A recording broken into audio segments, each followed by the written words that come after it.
It was their proximity in the alphabet that put Canada and China next to each other in the G20 working session. The body language suggested their two leaders had little to say to each other.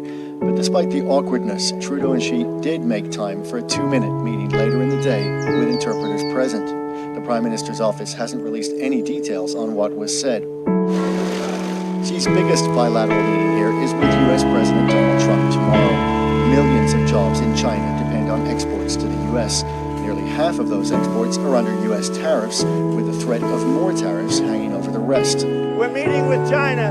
Just so you know, China has been paying us billions and billions of dollars. Until I got here, they never paid this country 10 cents. So we'll see what happens. Trump has pledged to talk about more than just trade and tariffs. In Washington last week, he told Trudeau he'll use the meeting to call on China to release the two detained Canadians, Michael Kovrig and Michael Spavor.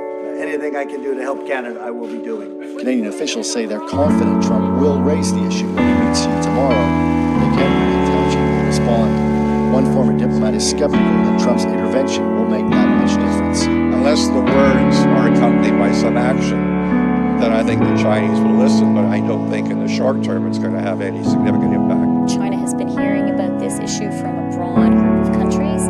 Today, Trudeau met with the leaders of several of those European countries that have backed Canada on the detainees issue. But their words of support haven't freed Kovrig and Spavor. One former ambassador says if this summit ends with no positive movement from China, the Trudeau government will face a choice. The fact that it took place, I think it's a sign of small progress, but still an important one. But I think that it will leave the Canadian government with some very tough decisions to make.